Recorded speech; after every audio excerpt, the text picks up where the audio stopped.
إن الحمد لله نحمده ونستعينه ونستغفره ونعوذ بالله من شرور أنفسنا ومن سيئات أعمالنا من يهده الله فلا مضل له ومن يضلل فلا هادي له وأشهد أن لا إله إلا الله وحده لا شريك له وأشهد أن محمدا عبده ورسوله اللهم أرنا الحق حقا وارزقنا اتباعه وأرنا الباطل باطلا وارزقنا اجتنابه.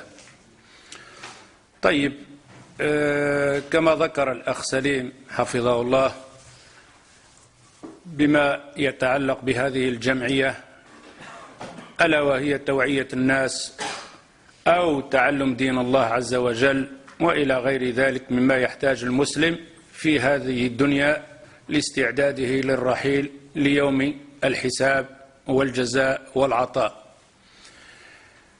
فلا شك أن هذه الجمعية هي نقطة من نقط الماء في البحر، هي كذلك تحاول على حسب ما لها من جهد وطاقة لتشارك في هذه القافلة ألا وهي قافلة الدعوة إلى الله عز وجل. Alors, pour entamer sur la discussion que le frère Salim a parlé, comme quoi cette association, vous voyez bien, c'est médiocre, c'est petit, mais c'est une goutte d'eau dans cet océan. Il a compris, pas comme tout à fait on peut le comprendre, il a envie. Ce n'est pas une question d'envie, d'avoir un centre ou d'appeler les gens vers Allah Azza wa Jal. Au contraire, on ne peut pas dire j'ai envie ou j'ai l'intention d'avoir un centre ou d'aller dans un centre ou d'appeler les gens. Au contraire, c'est un devoir, une obligation. Alors on peut dire que ces gens-là, ils ont compris leur devoir en vis-à-vis de cette religion, de cette grandeur de la religion de l'islam, comme quoi ce n'est pas un choix de dire j'y vais ou j'y vais pas, ou alors c'est un choix de faire un centre ou de ne pas faire un centre. Ce n'est pas un choix, c'est un devoir. L'argument de ça, le dalil de tout ça, أي قلنا بأنه ليس الأمر كما يظن البعض أنه اختياري. جاءت الفكرة لنهيئ جمعية أو جاءت فكرة لنساند أو شيء من هذا. هي في الحقيقة واجب. المقر واجب، والدعوة إلى الله واجب، والتفقه في دين الله واجب. Alors je vais citer quelques versets, quelques hadiths du prophète sallallahu alayhi wa sallam pour bien comprendre l'importance donc d'un centre où des frères et des sœurs qu'ils ont compris qu'ils ont un devoir d'apprendre, une obligation, de pratiquer ce qu'ils ont appris et de transmettre ce qu'ils ont appris. Allah Azza wa Jalla dit dans le verset قل هذه سبيلي أدعو إلى الله على بصيرة أنا ومن اتبعني. Quand on entend ce verset, et certainement vous l'avez entendu plusieurs fois dans les mosquées, etc., dans les doros et tout ça, mais il faut se donner le temps de bien imiter sur ce verset-là. Qu'est-ce qu'il veut dire? Pourquoi Allah Azza wa Jal nous interpelle avec ce verset-là? Allah Azza wa Jal, il dit au prophète sallallahu alayhi wa sallam, قل يا محمد, ô Mohammed, dis aux gens, قل هذه سبيلي, ça c'est mon chemin, ça c'est ma route. C'est-à-dire que dans ce bas monde, là où on vit, on a une route, on a un chemin à prendre, tout le monde. Et ce chemin, quand quelqu'un prend un chemin, il a un but. Il ne prend pas un chemin comme ça simplement, en lui disant pourquoi tu veux aller là-bas, comme ça. Non, je veux aller là-bas parce que je veux arriver à quelque chose. Je veux faire quelque chose là-bas. Alors ici le chemin, quand Allah Azza wa Jal il dit, oh Mohammed, dis aux gens, قل هذه سبيلي, يا محمد قل للناس هذا طريقي. Ça c'est mon chemin, ça c'est ma route. Et la route, quelqu'un qui entame une route, il fait quelque chose. Alors, dans cette route de prophète sallallahu alayhi wa sallam, dans sa vie, la route ici, c'est la vie complètement. Qu'est-ce qu'il fait le prophète sallallahu alayhi wa sallam? Qul hadihi sabili ad'u ila Allah. Regardez la grandeur, l'importance d'appeler les gens vers Allah. Vous connaissez le verset tout le monde. Je n'ai créé les djinns et les humains, c'est simplement pour une seule raison, pour adorer Allah. Alors il n'y a pas de pensée, le café, le commerce, manger, dormir et tout ça. Non. Ça c'est des choses en dehors de l'importance, de but de la création de cette personne, de nous, des djinns. Une seule raison pour adorer Allah Azza wa Jal. لتوحيد الله عز وجل. قل هذه سبيلي أدعو إلى الله. Je fais appel vers Allah Azza wa Jal. Suivez bien le verset, vous allez voir que ce n'est pas un choix, que c'est une obligation. أدعو إلى الله. J'appelle les gens vers Allah Azza wa Jal. Tu appelles les gens comment, ya Muhammad? Ala basira. Attention. Ala basira, avec connaissance et science. Je ne peux pas appeler les gens à quelque chose que moi-même je ne comprends pas, que moi-même je ne connais pas. Ala basira. Wal basira, c'est la connaissance, la science. J'appelle pas les gens par ignorance ou par imitation. Comme j'ai dit ce dernier quand j'étais au Maroc, j'étais donc, on m'a appelé donc des jeunes d'une petite réunion comme ça, et je parlais dans ce but-là, comme quoi, qu'on appelle les gens vers Allah Azza wa Jal pour l'adorer par connaissance, par science, pas par imitation. Et alors j'ai posé une bête question, je dis aux gens, qui parmi vous dans le tahiyya bouge son doigt? Dans le tashahhud. La majorité bougeait le doigt. Pourquoi? Parce que c'était la coutume qu'on a appris de nos parents. Donc côté Maroc, Algérie, etc., dans le tahiyya, dans le tashahhud, on bougeait le doigt. Mais on ne savait pas pourquoi. Et au Maroc, ça bouge le doigt. C'est après, quand on a commencé les paraboles, les ulama, l'internet, le palton, qu'on a compris qu'il y a un autre avis là-dedans, des autres savants qui disent non. Quand tu fais le tahiyya, tu ne bouges pas le doigt. Tu fais comme ça et c'est tout. Et les personnes qui ont dit on bougeait le doigt, on dit pourquoi tu bouges le doigt et toi pourquoi tu ne fais pas bouger le doigt? Pas de réponse. Le degré le plus haut de la réponse, j'ai entendu les ulama qui disent de ne pas bouger. Et toi, j'ai entendu les ulama qui disent on bouge. Et toi, j'ai vu mes parents bouger le doigt. Est-ce qu'on peut appeler les gens à ça?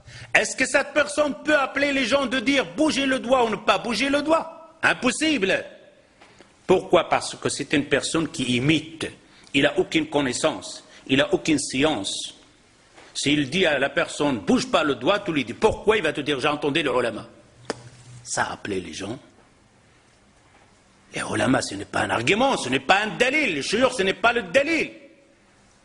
T'appelles les gens avec l'argument et le dalil, la science, c'est le kitab ou sunna, c'est qala Allah, qala Rasul. Pas il a dit Cheikh Abou Shayma. Il n'a rien à voir Cheikh Abou Shayma dans sa tête. Bouger ou pas bouger, j'ai un dalil, j'ai un argument, je le bouge. Parce que Allah Azza wa Jal m'a ordonné, parce que le prophète me l'a dit, parce que le prophète l'a fait, pas parce que le cheikh l'a dit. Revenons au verset. نرجع للآية. إذا قلنا في هذه الآية كتقول أدعو إلى الله على بصيرة أي على علم وفهم.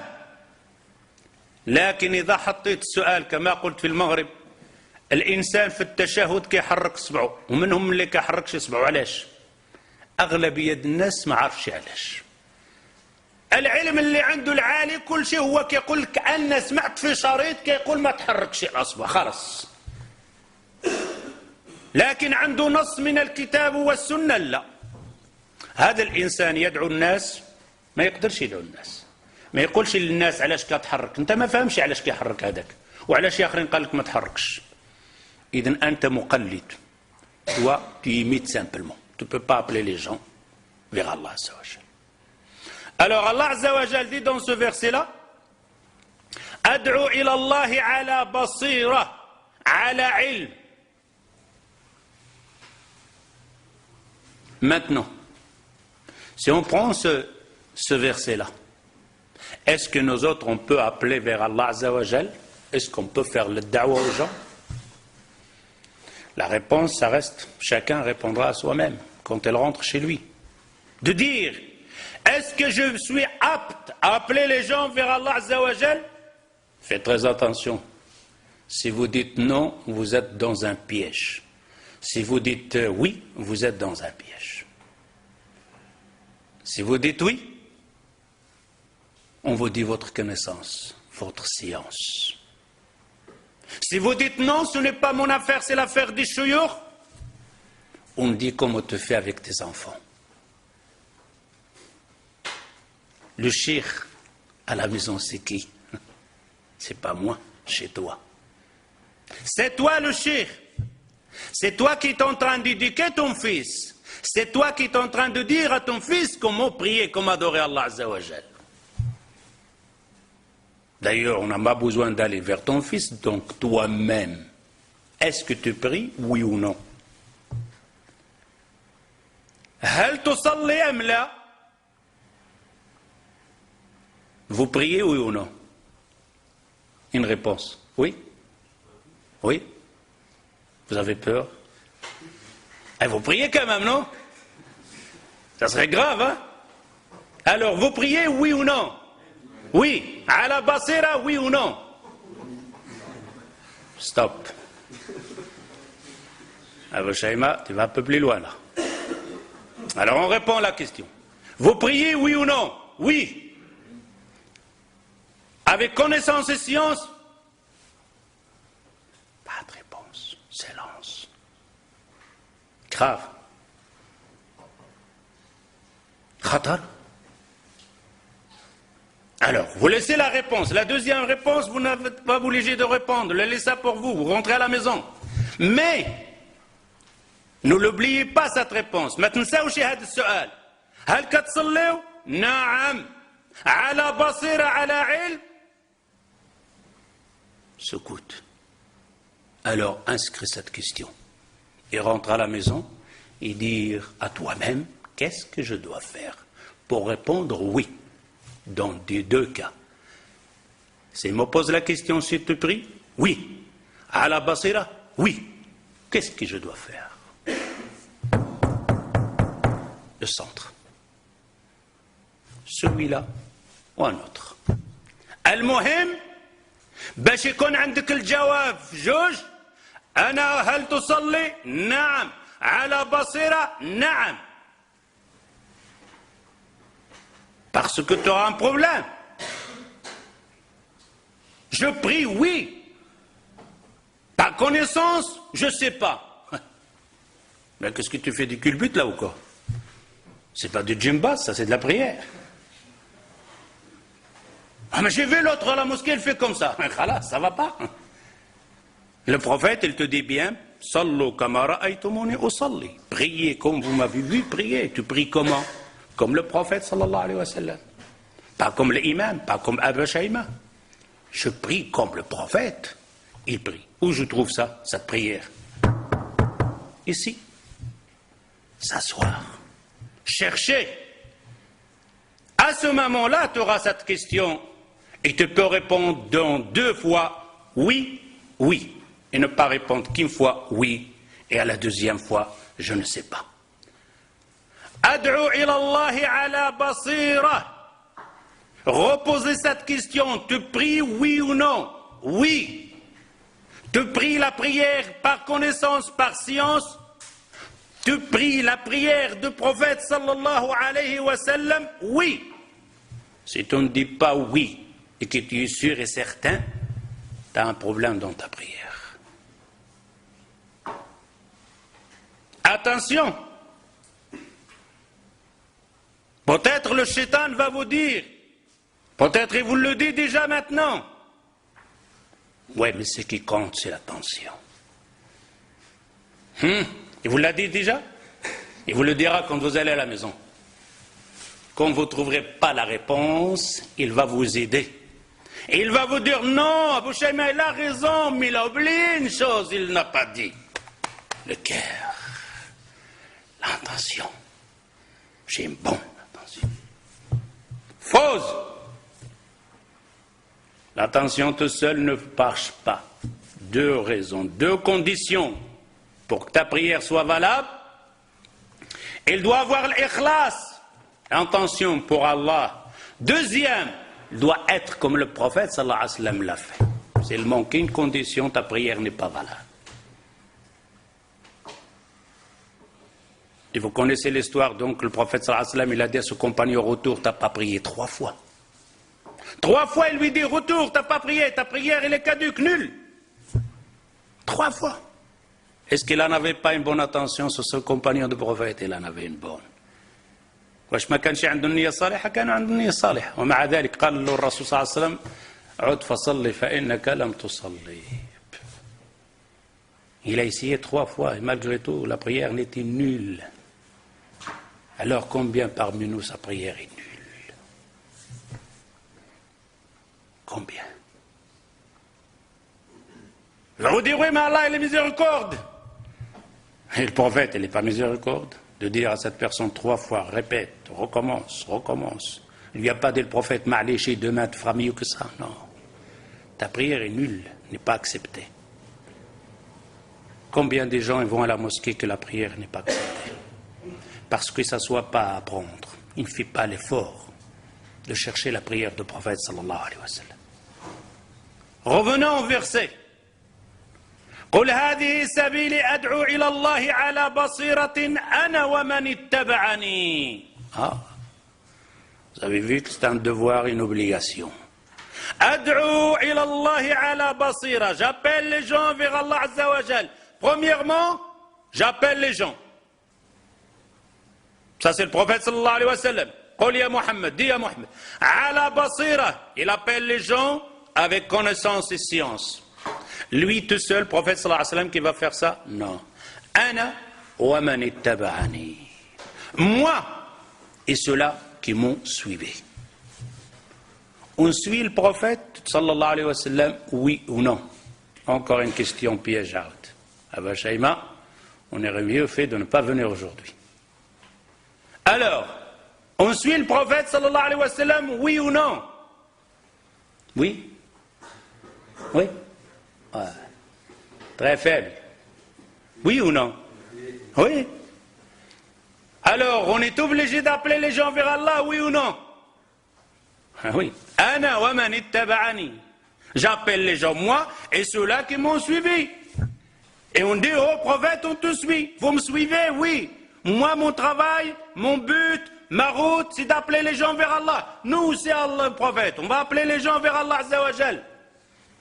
Avec connaissance et science.